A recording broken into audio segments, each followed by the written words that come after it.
Bonsoir à toutes et à tous, bienvenue dans cette édition de nos informations des titres de l'actualité ce soir.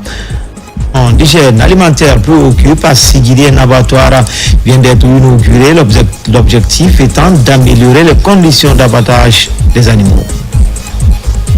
Enfin, nous irons sous le pied du Mont Badiar, c'est à Koundara pour vivre les échos de la 20e édition du Festival national des arts et de la culture FENAC 2025.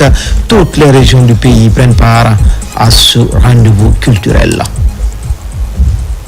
Voilà pour le sommaire, encore une fois, bonsoir à tous. Tout d'abord, coopération avec la validation du tout premier rapport de collecte de données sur le cadre de ressources à moyen terme, un outil innovant appelé à révolutionner la coordination de l'aide au développement dans le pays, conçu par le ministère du Plan et de la coopération internationale. Ce nouveau système a été présenté au PTF, partenaire technique et financier. Mamadou Salouba. C'est un document décisif dans la gestion de l'aide au développement. Le cadre des ressources à moyen terme permet d'évaluer les ressources extérieures mobilisées, mais aussi de renforcer la coordination pour garantir une utilisation optimale selon les priorités nationales. Le document couvre la période 2023-2028. Pour soutenir cette dynamique, la plateforme ptf.gouv.gn devient un guichet unique pour toutes les informations liées aux interventions et au financement. Le CRMT occupe une place singulière dans notre architecture de planification. C'est un instrument de rationalisation, de transparence et d'alignement stratégique. Je pense que c'est une première que nous venons de lancer. Il y a des améliorations à faire et nous espérons que dans les prochaines semaines, nous pourrons disposer d'un document qui va permettre d'alimenter le processus budgétaire, d'avoir des meilleures prévisions pour la loi des finances de l'année prochaine. Les premiers résultats de ce document majeur sont révélateurs de la bonne coopération entre la Guinée et ses partenaires. Il fait état de 188 projets actifs, 31 partenaires engagés et plus de 8489 millions de francs guinéens déclarés. La Guinée ne se contente plus de recevoir de l'appui. La Guinée s'organise, elle oriente, elle pilote, elle exige l'efficacité. Nous devons continuer dans les années à venir sur nos ressources propres qui doivent constituer l'espoir de développement de notre pays. Et donc cela permet au moins d'avoir une visibilité sur les investissements structurants à faire. Avec la validation de ce premier rapport du cadre des ressources à moyen terme, la Guinée réaffirme sa volonté de garantir une coopération plus transparente, plus efficace. Modernisation des pratiques de gestion et planification, l'Office guinéen de publicité vient d'élaborer son tout premier plan stratégique, un plan établi pour la période 2026-2030 qui devrait permettre à l'OGP de mobiliser plus de ressources et soutenir le développement économique. Plus de détails avec Thierno Ousmane Diallo. Au ministère de l'Information et de la Communication, l'Office guinéen de publicité se dote d'un plan stratégique pour les 5 prochaines années. Tirant les leçons du passé et décidé à mener des réformes en profondeur, la direction générale de l'OGP sonne la fin du pilotage en vue dans la gestion avec une feuille de route bien établie.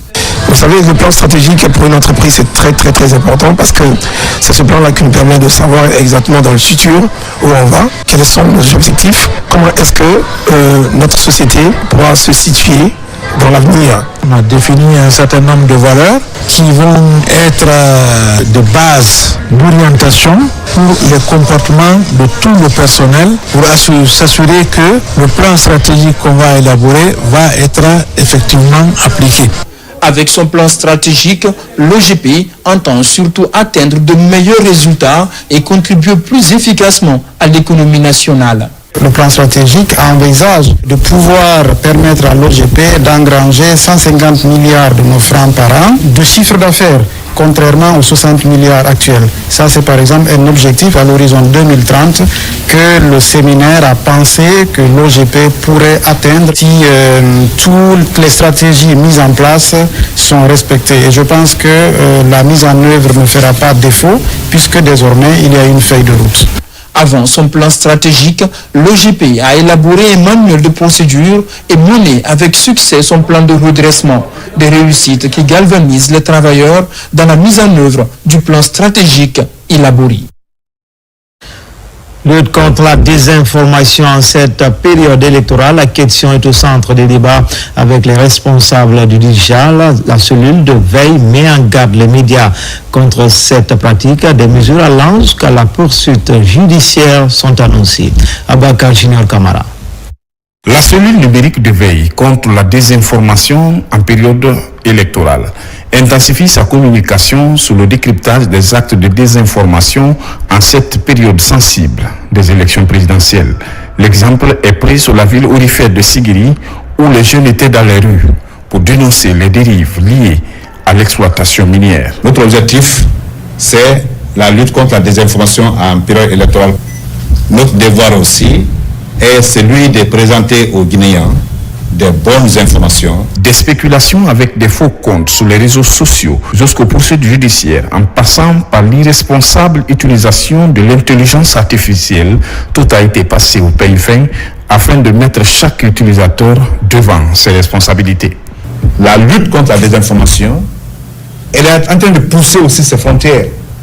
Mais il demeure toujours des possibilités pour des personnes mal intentionnées de créer des comptes obscurs sur lesquels des échanges d'informations sont effectués.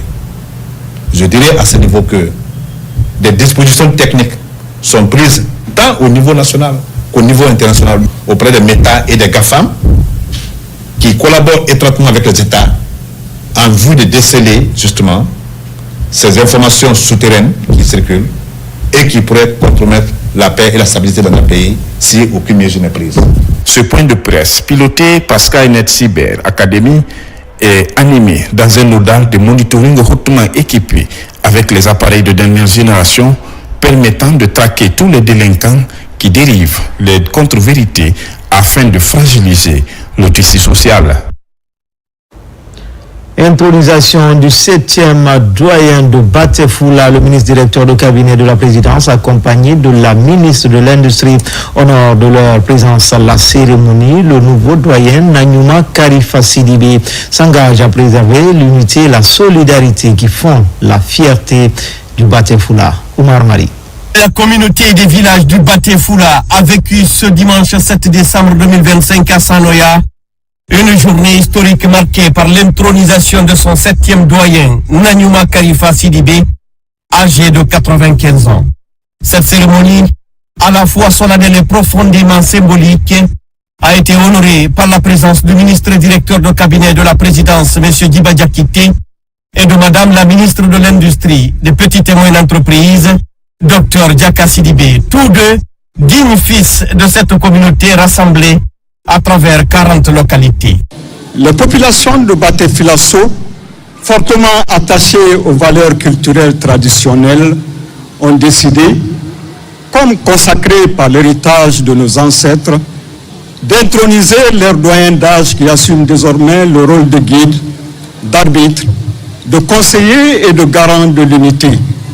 Car un adage malinké dit, une eau sans couvercle est chaude. Avant tout, il convient de rendre hommage profond et respectueux à ceux qui ont, chacun à leur époque, porté la lumière, conseillé nos jeunes et uni nos communautés. Nous honorons la mémoire de eux. Il convient d'exprimer la fierté qui anime toute la communauté aujourd'hui, car le doyen n'est pas seulement intronisé, il est porté par son peuple, soutenu par ses pairs, respecté par ses enfants et écouté par ses petits-enfants.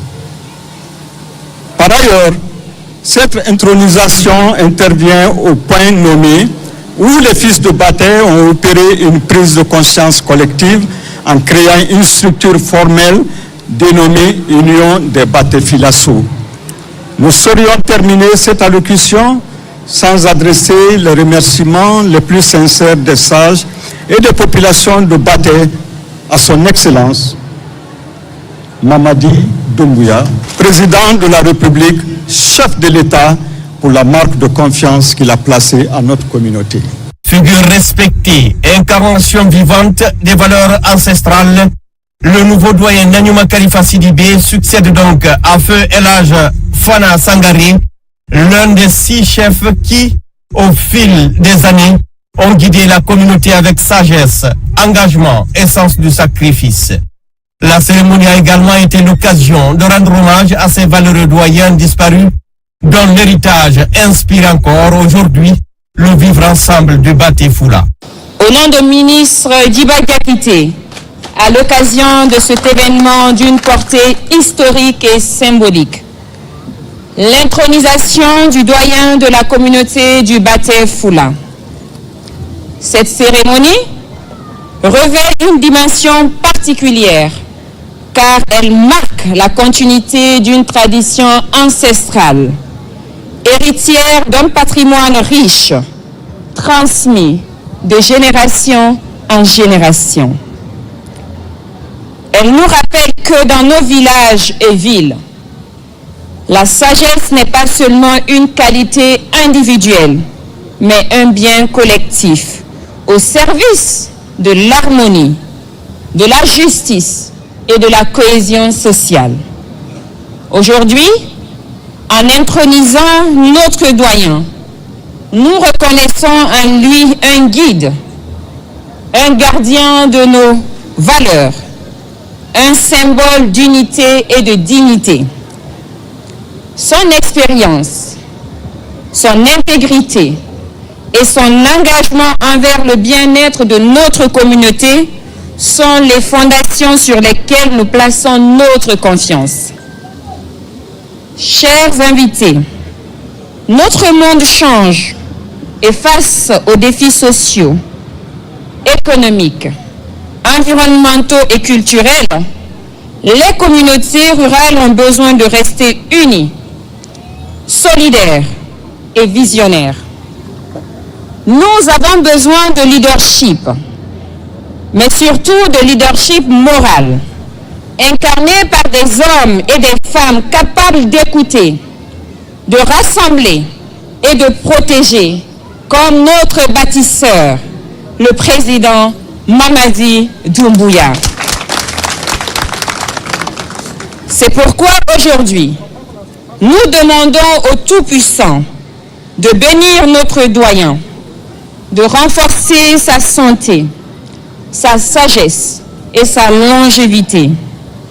Nous lui demandons également de guider ses pas afin qu'il continue à être un pilier de paix, de fraternité et de développement pour tous les villages du Baté Foula. Dans une atmosphère empreinte de respect, de ferveur populaire et de spiritualité, le passage symbolique de l'autorité marqué par l'intronisation du nouveau doyen a illustré la continuité des liens sociaux, culturels et spirituels au sein de la communauté du Baté Foula. Des prières ont été formulées pour la paix, la prospérité et la sagesse du nouveau doyen. En prenant la parole, Nanyuma Khalifa Sidibé a exprimé son engagement à préserver l'unité, à renforcer la solidarité et à défendre les valeurs de dignité et de courage qui font la fierté du Baté Foula. Alhamdulillahi Arabil Alamin. Urita mola silaya. Kulota mola silaya. Alaba la temema. Jamadi benama. Namu. Wele silaya. Namu. Kabakuruma. Namu. Kasibila. Mba. Jamana mbra towa nanke. Namu. Kantan mbangani suledo. Namu. Okeni mo ko le do. Fe. Muso mina ni telenya kuno kasiya. Namu. Obe muso cheti ledi. Namu. Alaba ya Canada. Amina lawo ya Rabbi. Alake bunasi alaba soda dalu. Amina lawo ya Rabbi. Baraka mina ni baraka. Namu. Modi baraka kono do dia karo. Namu. Naka baraka ka iraka kina ni baraka. Namu. Alaba baraka le sarada. Amina lawo ya Rabbi. Mama zanga baraka la lubla. Namu. Na ene do keni mu marmuso. Namu. Baraka sitambo mala. Namu. Ibra barang make di sara. Mba. Ibra barang buke di sara. Namu. Polis rata keleni. Namu. Jiba anijaka. Namu. Kula dinabra ifo. Namu. Wala anna responsabilité qu'un acte comme Mamadi Doumbouya ala basiri dama Amin Allah ya Rabbi. ala kana fa duya Amin Allah ya Rabbi. ala kana dusala Amin Allah. bani kiranya ma de jusoro Namu. me jusoro ko sala ala kana dinde sala Amin Allah. ano ko men kunani Namu. mendo man Mba. mena kana no ko ke Namu. ka mone bo Mamadi Doumbouya na koro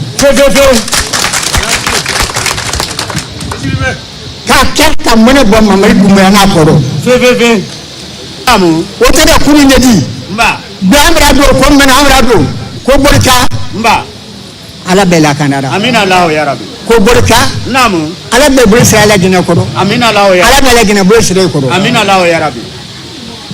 ala be kuma kan mena jama bu Amin Allah ya Rabbi. ala be jama kuma kan mena bu Mba.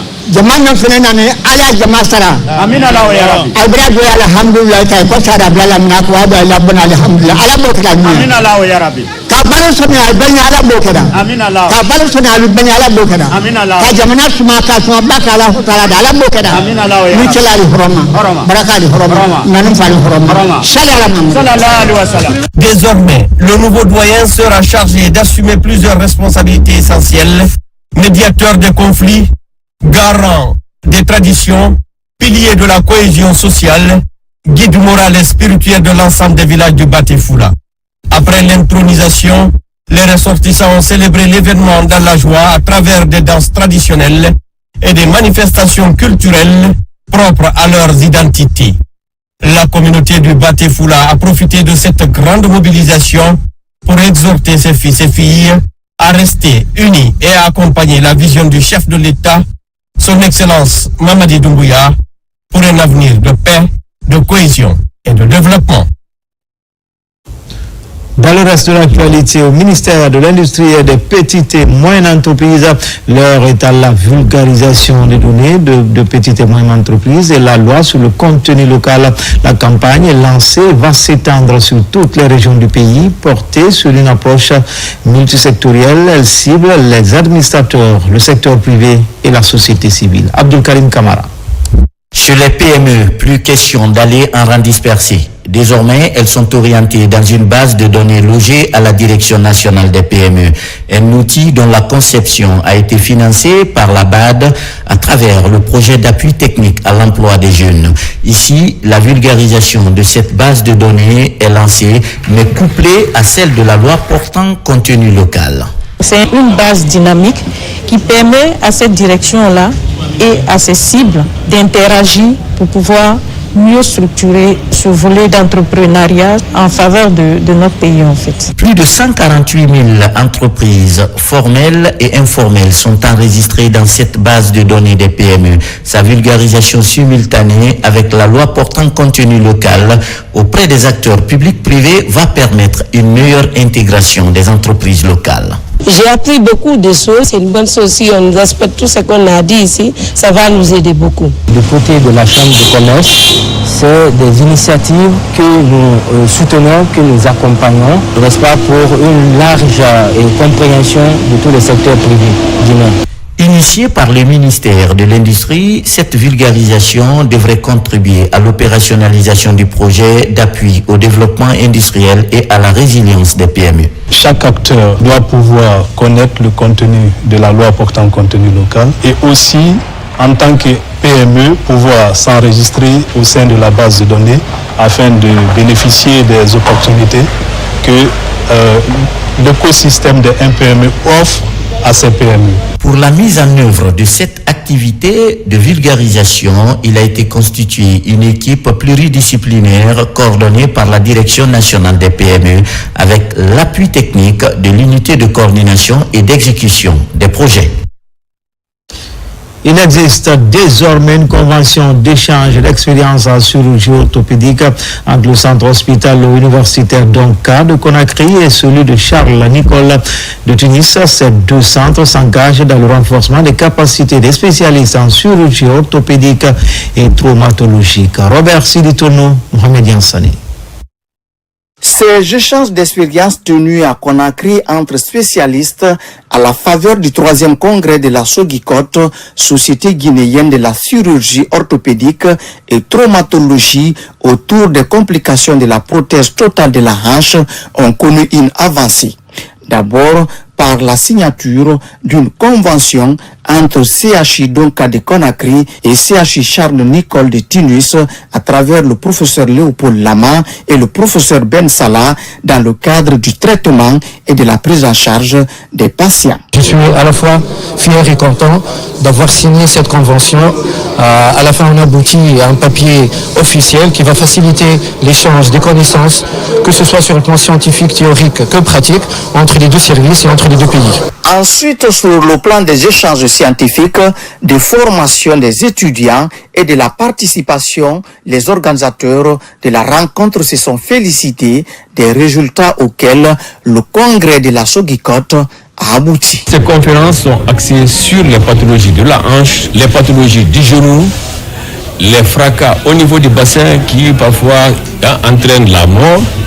Maintenant, nous avons échangé nos idées pour harmoniser nos connaissances par rapport à la prise en charge des malades qui sont des polytraumatisés. Mention spéciale a été faite par le Congrès pour saluer l'implication effective des autorités guinéennes dans l'atteinte des objectifs de la rencontre. Les défis actuels, c'est de dire d'abord merci au gouvernement à qui nous sommes en train d'adresser un plaidoyer pour que tous les hôpitaux de la Guinée soient équipés et qu'on soit capable de faire les prothèses totales de la hanche à Conakry, à Kankan, à Zédékouré, à l'intérieur du pays. Le prochain congrès de la SOGICOT aura lieu en 2027 à Conakry. L'Agence nationale de sécurité sanitaire vient de tenir sa toute première conférence scientifique. Le programme de formation en épidémiologie sur le terrain, experts et acteurs du système de surveillance sanitaire renforce leur capacité opérationnelle dans la lutte contre les épidémies en Guinée. Marie-Angélique Bangoura. Au cœur de ces 2 jours de rencontres, des séries de présentations se sont succédées, mettant en lumière les travaux menés par les épidémiologistes de terrain. Une formation est d'ailleurs offerte en amont grâce au programme de formation en épidémiologie de terrain. Nous le faisons dans un cadre sous-régional avec le programme de formation en épidémiologie de terrain avancé à Ouagadougou ou à Lomé avec le WAFEL-TIPI. Donc ça consiste à former ceux qui sont déjà dans le système pour permettre d'améliorer leurs compétences pratiques. C'est ce qui fait que le programme, c'est seulement 25% du temps qui est consacré au cours théorique et 75% ce sont des travaux de terrain. Dans un contexte où les menaces sanitaires restent récurrentes, cette première conférence scientifique marque une étape importante pour la Guinée. Elle rappelle que la formation continue et le renforcement de compétences des épidémiologistes constituent un levier primordial pour garantir une riposte efficace. Pour la prochaine fois, ce serait très intéressant que la LSS tienne compte, même pour la nouvelle cause des institutions hors public, ce serait intéressant pour le renforcement des capacités du système de santé. La problématique de la santé publique ne peut être abordée en vase clos. Au contraire, elle nécessite une approche intégrée qui tient compte de la santé humaine.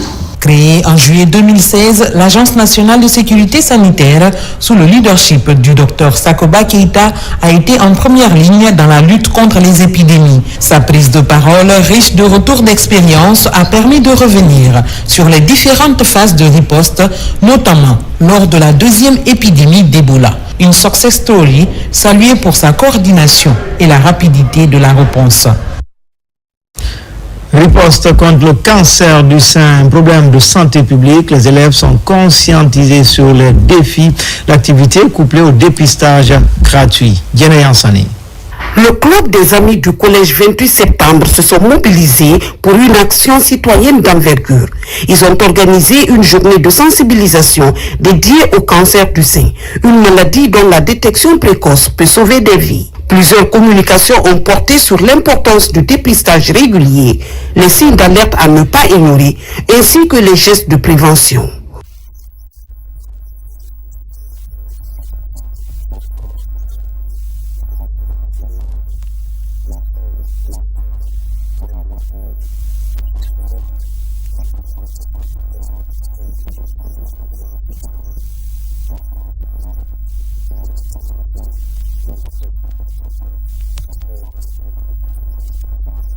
En marge des échanges, une opération de dépistage gratuit a été mise en place pour permettre aux femmes présentes d'effectuer un examen de contrôle sur place, accompagné de conseils personnalisés de la part de professionnels de santé.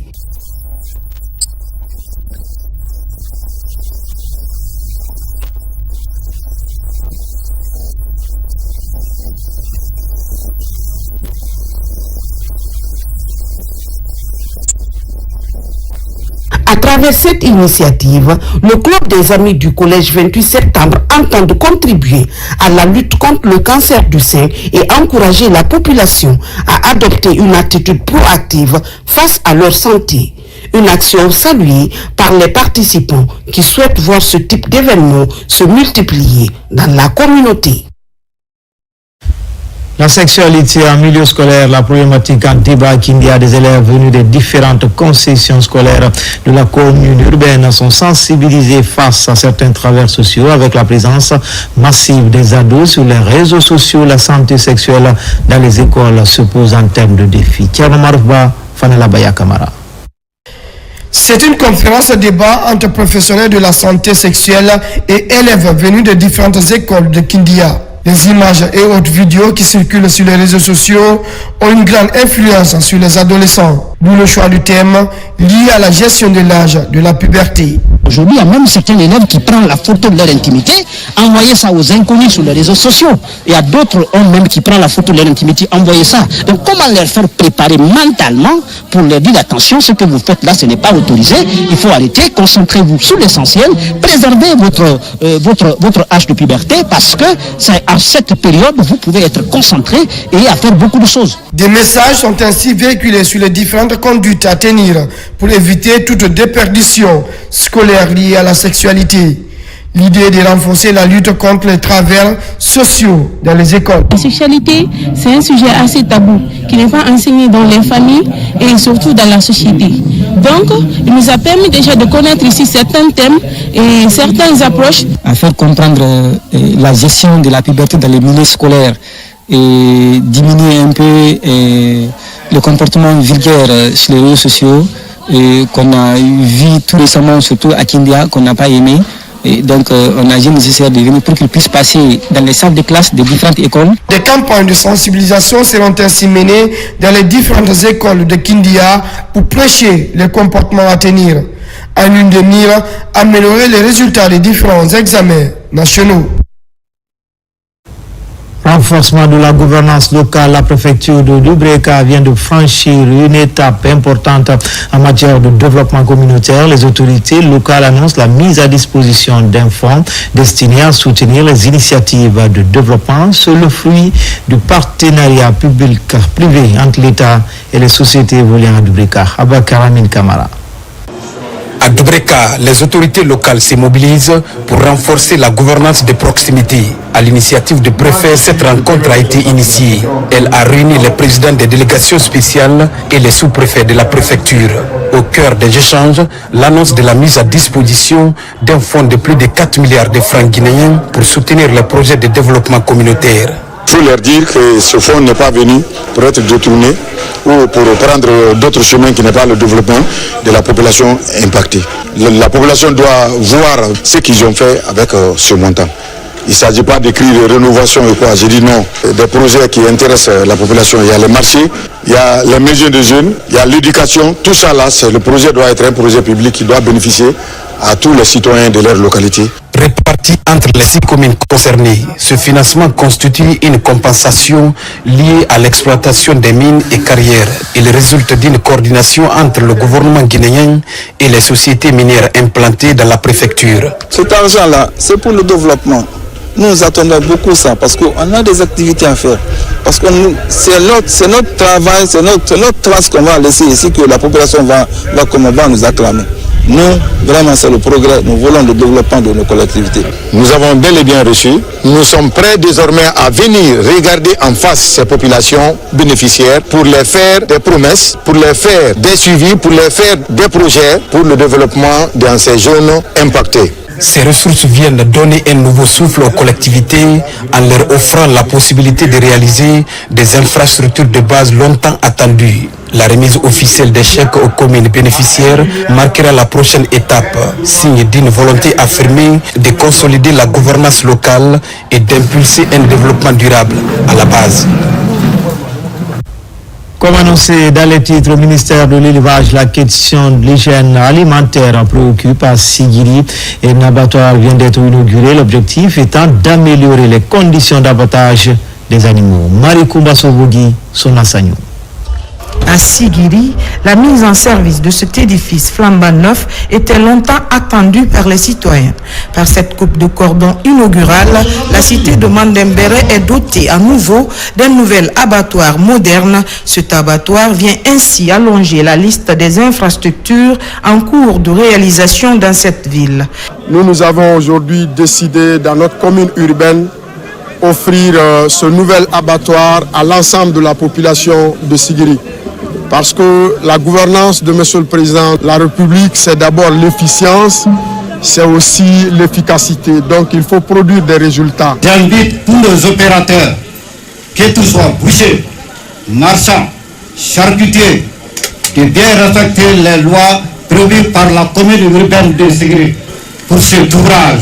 Avec une grande capacité d'accueil des animaux d'élevage, l'édifice permettra d'améliorer les conditions d'abattage, de transformation et de conditionnement de la viande, ainsi que des systèmes de traitement des sous-produits. La commune urbaine de Sigiri doit être félicitée, ainsi que tous les bienfaiteurs pour cette réalisation. La réalisation de cet abattoir moderne s'inscrit désormais dans une dynamique de modernisation de ces infrastructures publiques. L'initiative vise également à garantir la sécurité alimentaire, à stimuler l'économie locale et à renforcer la chaîne de valeur de l'élevage ici à Sigiri. La Direction nationale des petites et moyennes entreprises vient d'abriter une session de formation. C'est Global Vision Internationale qui pilote l'exercice. Objectif, renforcer les compétences des jeunes entrepreneurs en Guinée. Mikili Moussa Kamara, Marwan Kamara. Cette formation gratuite en hygiène, sécurité et environnement du cabinet Global Vision Internationale vise à renforcer les compétences des jeunes à travers le pays. Nous sommes dans un pays et il y a beaucoup d'industries alimentaires, il y a des industries agroalimentaires. Et pourquoi? Parce qu'il ne faut pas s'en savoir que si vous constatez dans les différentes entreprises, vous allez constater que c'est des étrangers qui sont en train de travailler à la place de nous les jeunes Guinéens. Et de là, on s'était dit quoi? Nous, le cabinet Global Vision, d'en finir avec ça. Parce que de former la jeunesse, afin que ces jeunes-là puissent répondre ici aux besoins des besoins exprimés par les différentes entreprises. Plus de 500 jeunes ont participé à cette formation. Il est question d'améliorer leur employabilité et favoriser leur intégration professionnelle. Donc on a décidé d'initier cette formation, non seulement à Conakry, mais aussi sur toute l'étendue du territoire. De Conakry à Yomo, nous avons des représentants. Nous formons les jeunes non seulement sur Conakry, mais nous formons aussi les jeunes à l'intérieur du pays. Donc nous n'oublions personne. La valorisation des compétences locales, la promotion de la culture de la sécurité ainsi que le développement d'une main-d'œuvre qualifiée répondant aux exigences des secteurs miniers, industriels et tertiaires sont des objectifs globaux de cette session. Direction Bokeh, plus précisément à Dabis, Sud-Ouest, où le travail de la terre se développe pour plus de résultats.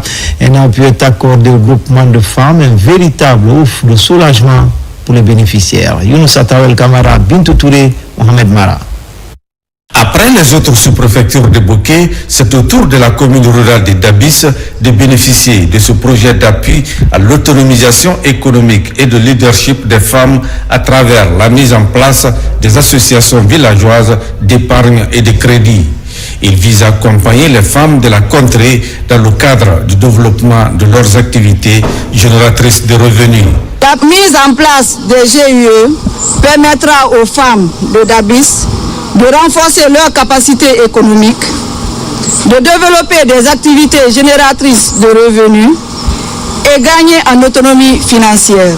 Les résultats que nous attendons de ce projet sont simples et concrets et il s'agira entre autres la mise en place de cette association villageoise d'épargne et de crédit composée à 90% des femmes et des jeunes filles vulnérables. La formation de 175 membres, soit 95% des femmes issues des 7 avec sur les techniques de transformation agroalimentaire et au marketing digital des produits. Devant les leaders communautaires et groupements des femmes de Dabis, les partenaires techniques et financiers ont largement expliqué les avantages liés à ce projet en faveur des femmes. Chère population, je vous demande humblement d'accorder de l'importance à ce projet, puisque ce n'est pas une première fois. Nous avons une réalisation qui est faite à Tabigné, qui est une école.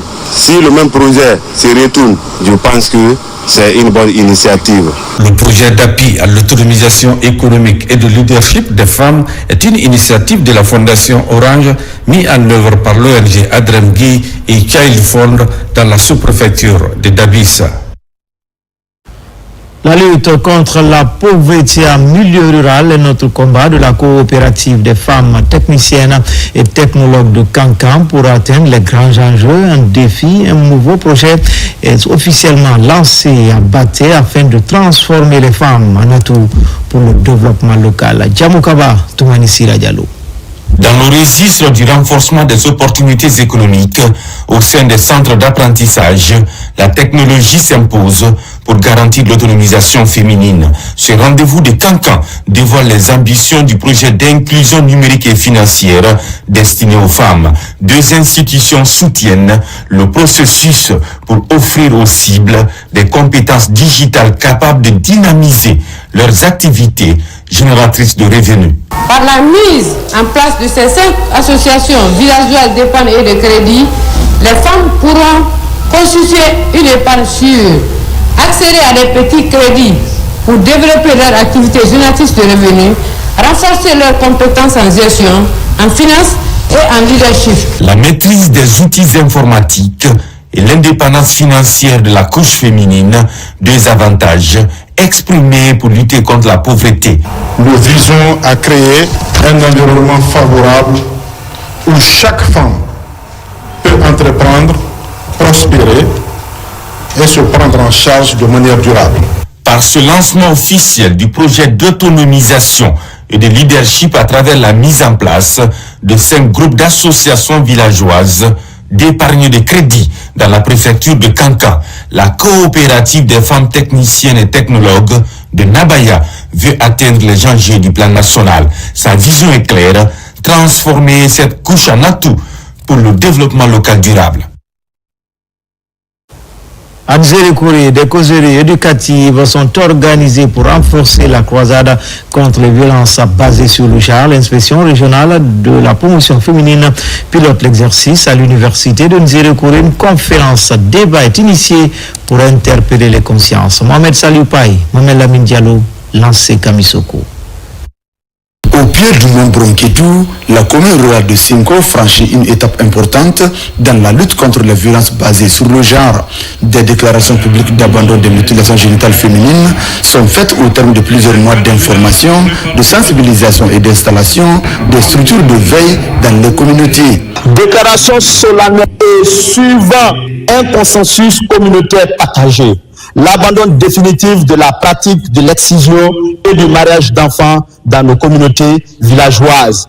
Nous nous engageons à mettre en œuvre dans nos différentes communautés. Aujourd'hui, je suis très contente. Je suis comblée de joie. Puisqu'il faut savoir d'abord que l'excision est sous forme de violence basée sur le genre. Si les initiateurs de cet espace d'échange appellent à la pérennisation des acquis, les autorités administratives, elles, s'en réjouissent et promettent un suivi constant des engagements pris. Pour la pérennisation des acquis du projet, je demande humblement aux autorités à tous les niveaux et les communautés de continuer à soutenir quotidiennement les actions des structures de protection afin d'amener les autres villages à déclarer l'abandon de l'excision et mariage d'enfants dans la commune rurale de Cinco. L'autorité préfectorale, par le biais du département de la promotion féminine de l'enfance et des personnes vulnérables, ne ménageront aucun effort pour le respect des différents engagements pris dans le cadre de la promotion et de la protection des droits de l'enfant et de la jeune fille. Ces engagements communautaires sont le fruit de la synergie d'action entre l'ONG Cerveau-d'Elle, l'UNFPA et les démembrements du ministère de la promotion féminine, de l'enfance et des personnes vulnérables. Toujours à région, célébration à différé de la journée internationale de sensibilisation sur l'albinisme. À Farana, la mobilisation citoyenne a connu la présence de plusieurs personnalités. Pour marquer l'événement, des crèmes et autres présents ont été distribués à cette couche vulnérable. Ibrahima Oulem Foufana, Silati Kourouma. Faisons valoir nos droits, protéger notre peau, préserver nos vies. C'est le thème retenu cette année 2025 pour la célébration de cette journée. Ici à la Maison des Jeunes de Farana, la sensibilisation est axée sur le besoin urgent de prévenir le cancer de la peau chez les personnes atteintes d'albinisme par le biais du dépistage et l'accès à la crème solaire. Cette journée vise à sensibiliser, à informer et surtout à rappeler à chaque personne atteinte d'albinisme a droit à la dignité, à la sécurité, à l'éducation et une véritable place à la société. La distribution des crèmes solaires que nous faisons aujourd'hui est un geste simple mais vital. La direction générale d'AGN a jugé nécessaire d'accompagner ce projet. C'est une fierté pour notre entreprise de s'engager dans des actions comme celle-ci. En cette journée, les albinos bénéficient de l'accompagnement du groupe Africa Global Logistique en crème solaire. Une action humanitaire très appréciée aussi, bien par les autorités que par les bénéficiaires. C'est un plaisir pour moi de participer à cette rencontre organisée par les partenaires, les services sectoriels, dans la mesure où il était question de magnifier, de célébrer les personnes atteintes de l'albinisme. Partenaires, les partenaires viennent de nous offrir gratuitement des crèmes solaires, des médicaments et des vêtements. Nous les remercions. Ce moment solennel a été une aubaine pour l'association des albinos de Farana de déballer les maux dont ils souffrent, à savoir la discrimination, la peur ou encore l'insécurité. Clôture à Conakry d'une formation destinée à renforcer les capacités du personnel médical sportif. 60 agents ont été formés aux techniques de kinésithérapie, de massage et de rééducation fonctionnelle. Initiative de la Direction générale de la médecine du sport sur financement de l'ONFPP. Objectif améliorer la prise en charge des athlètes, mais aussi du grand public. Komara Moussa. C'est un jour d'accomplissement et d'espoir pour ces 60 agents médico-sportifs. Ils viennent d'achever une formation intensive en kinésithérapie sportive, massage et rééducation fonctionnelle. À l'origine de l'initiative, la médecine du sport sur le financement de l'Office national de formation et de perfectionnement professionnel. Ce certificat en kinésithérapie sportive, massage et rééducation fonctionnelle représente bien plus qu'une attestation pour nous. Il symbolise un véritable engagement à améliorer les conditions de santé de nos sportifs. Aujourd'hui, nous ne clôturons pas seulement une formation. Nous apportons notre pierre au renouveau du sport guinéen. Grâce à cette session de kinésithérapie sportive, vous êtes désormais outillés pour prévenir, traiter et accompagner nos athlètes avec des approches professionnelles, efficaces et adapté aux exigences du sport moderne. Ces nouveaux professionnels devraient jouer un rôle clé dans la performance sportive. Leur expertise contribuera à prévenir les blessures et améliorer la qualité de vie des personnes qu'ils accompagnent. Cette formation va apporter quelque chose de bien dans ma vie prochaine parce que ça me permettra vraiment de faire la prise en charge des athlètes, de leur performance, de leur permettre de faire une bonne récupération. Je recommande vivement à la médecine du sport de se rapprocher des différentes fédérations, des clubs, afin ne serait-ce que des essais, des stages, pour que vous puissiez bénéficier déjà de la pratique de la formation que vous avez bénéficié. Cette clôture marque le début d'une nouvelle aventure pour ces 60 agences médico-sportives. Leur utilisation rationnelle et judicieuse reste le principal défi. Mais Nawal, sur la nuit du sacre des entreprises et promoteurs miniers, thème retenu cette année, valoriser l'excellence et accélérer la transformation du secteur minier guinéen. L'idée de mettre en lumière l'excellence, l'innovation, la responsabilité, mais surtout les bonnes pratiques des acteurs du secteur. Saint-Martin Fancinadounou, Kandesila. Les mines Navars, la plus grande messe de distinction du secteur minier en Guinée. L'événement est à sa 4e édition. Une diversité d'acteurs du secteur extractif national mobilisés pour célébrer l'excellence, l'innovation et la responsabilité sociétale. Les mines Navars Guinée ne sont pas seulement une cérémonie de distinction. Ils sont une plateforme de reconnaissance, mais aussi un appel à responsabilité. Ce soir, les lauréats que nous allons honorer ont su se distinguer par leurs performances techniques et opérationnelles. Le ministère des Mines et de la Géologie, son rôle, c'est d'être aux côtés des sociétés minières, tant que celles-ci respectent les règles, respectent le code minier, respectent les conventions. Et elles sont notre principal allié et vice-versa. Les trophées remis aux 33 lauréats ont couvert une large palette d'innovations allant de la sécurité au travail, au respect du contenu local, en passant par la promotion des femmes, l'innovation environnementale, jusqu'au développement communautaire. Nous sommes honorés parce que cela dénote de la qualité de notre activité. Cela prouve à suffisance que Chalco est sur la bonne voie. Nous sommes heureux de la reconnaissance du monde minier. Notre cabinet, je crois que cette année, nous avons été l'un des meilleurs cabinets en ayant raflé la meilleure catégorie en matière de recherche et d'études de faisabilité, mais aussi de respect dans le domaine environnemental. Les mines Avance Guinée s'imposent aujourd'hui comme un rendez-vous annuel incontournable. Objectif, reconnaître les performances opérationnelles, encourager la bonne gouvernance des ressources, promouvoir les standards internationaux dans les mines guinéennes et valoriser l'impact socio-économique du secteur.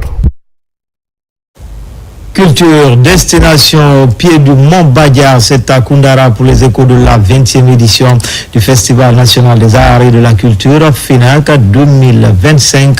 Toutes les régions du pays prennent part à ce rendez-vous culturel. L'ambiance est bonne enfant, comme on va le voir avec nos envoyés spéciaux Bosman, Mamadou Djoumaba.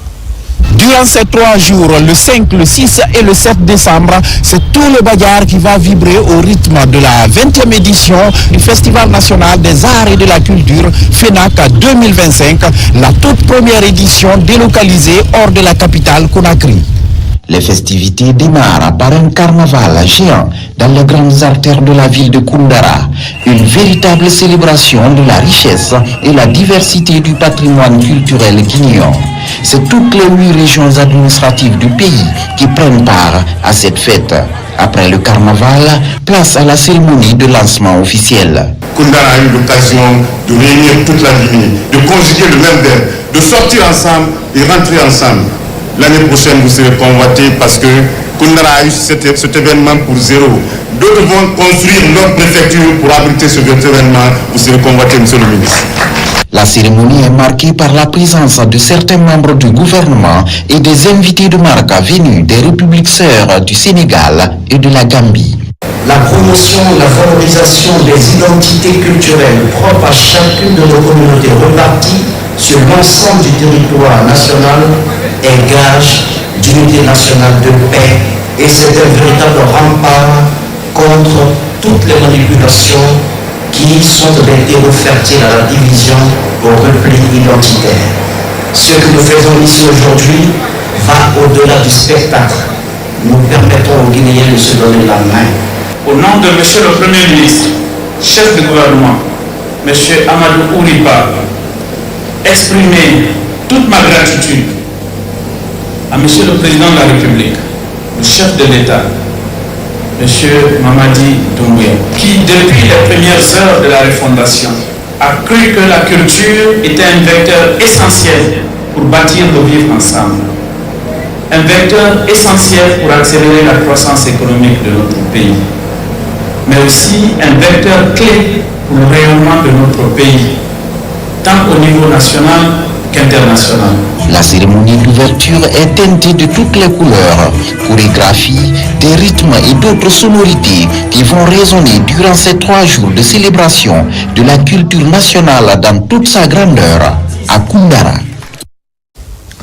Enfin, non loin à Dakar, clôture tout en couleur également du Festival Ouest africain des arts et de la culture.